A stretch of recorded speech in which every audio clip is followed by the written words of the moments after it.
you've been diagnosed with cancer and you've been given this deep, dark prognosis, I'm here to tell you there is hope. Thank you for joining me today, and don't forget to like and subscribe, otherwise my message is going to get out there. Stay tuned, I will tell you what you can do, and I'm going to start to hone in my protocol, and I will be sharing it live on this channel, so please stay tuned. Number one, what is the prognosis, and where are they getting it from, and where are they getting your treatment from? They're not practicing medicine, I don't believe, at this point. They're simply punching your diagnosis into a computer and it's spitting out an answer. For example, I'm a 35-year-old male with esophageal cancer. The average age of esophageal cancer is in their 60s. That has nothing to do with me. So these prognoses are coming from a computer, and your treatments are, I'm sorry, I know a lot of people aren't going to like this, but they're really coming from a computer. Who's writing the standard of care? And really they're guidelines. Honestly, let's call them what they are. They're guidelines. And I say they're not practicing medicine because they're not. Anybody can punch in a 36-year-old esophageal cancer and read out what to do and plug that into a computer. Here's the treatment. Medicine is going the extra mile, applying things like metabolic therapy and treating around these guidelines and adding additional treatments. That would be practicing medicine, and they're not doing that. These guidelines, who's writing them? I'm sorry, but it's bureaucrats. And the doctors like to stay within these guidelines, within these square boxes, so that you can't come back and sue them. So please stay tuned, and I'm going to tell you exactly what you can do right now if you want to live with cancer. So many people are diagnosed with cancer, and the doctors give us zero hope. They literally say you're going to die in 4 months, 12 months. They give you these terrible, terrible prognoses.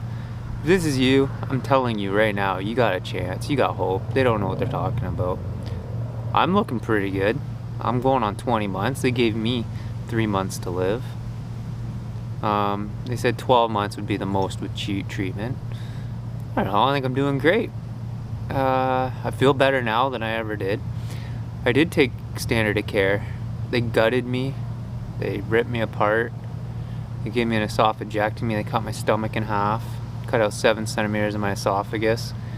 They said most people on my toxic chemo only did 10 to 12 rounds. I thought I was a hero and I would push to 17 rounds. Fried my hands and feet, neuropathy.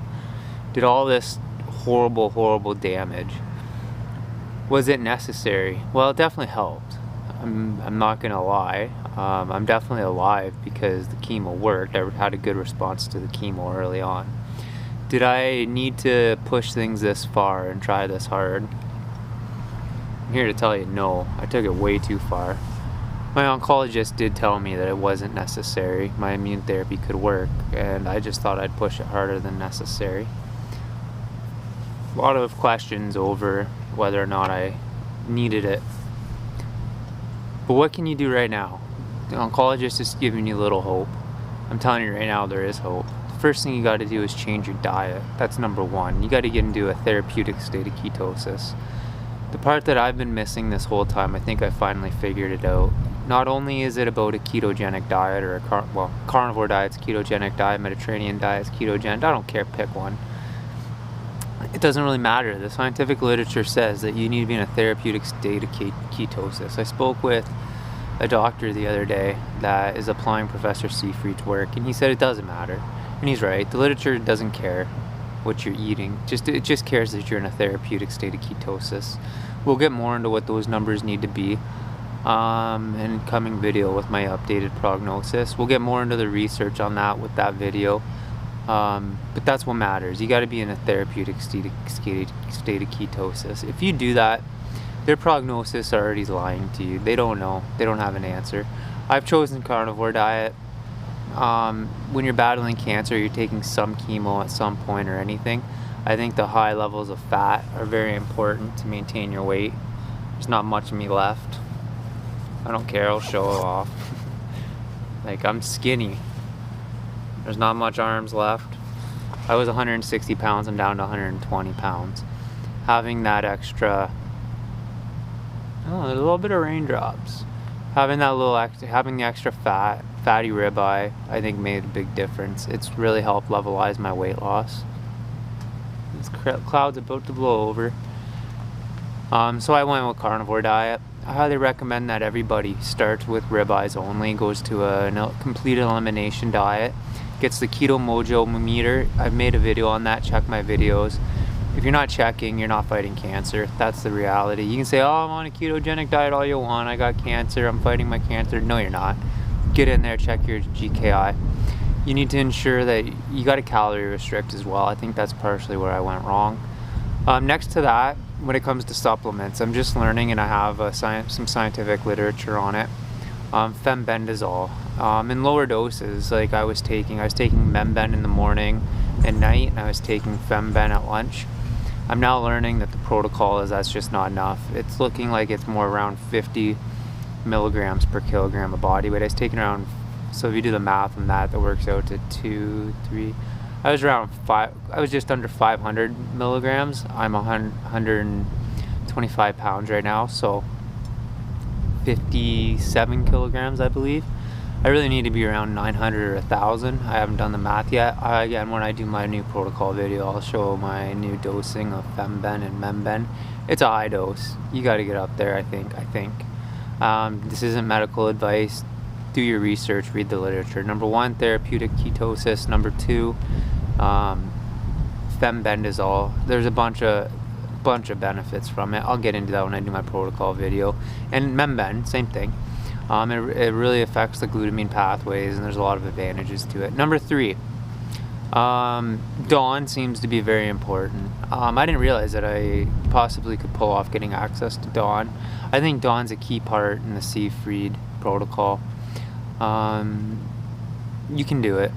Number 4, steroids. When you've lost a lot of weight like me and many of us have, they like to pump us full of dexamethasone and these sorts of things, and the reality is they're not helping your case. They're reducing some inflammation from their toxic chemo, but at the risk of skyrocketing glucose. So that's not helping you at all. I'm looking into some steroid use. I don't care, I'll talk about it publicly. Some legal ones that you can get prescriptions from, pharmaceutical kind, great. But ones that stimulate muscle mass growth, that don't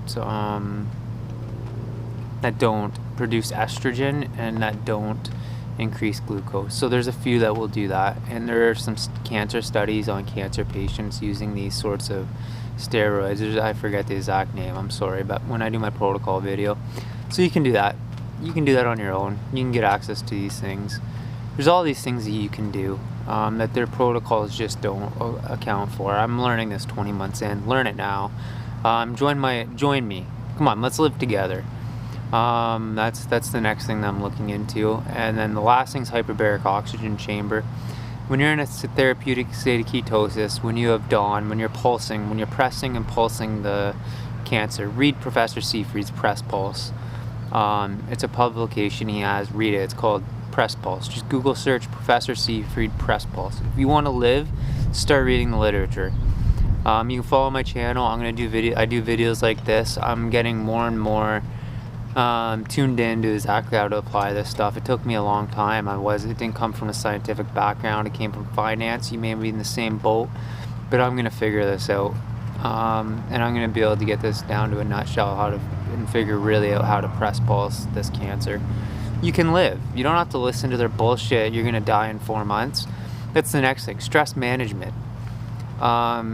These oncologists, like I just had a scan. It was, I don't know, you guys have following me. I got videos of me at the hospital. I don't know what was that, a week ago now? Still no call from my oncologist. I got an appointment on Tuesday. He just leaves me hanging for a week. Scan, like, what are they doing?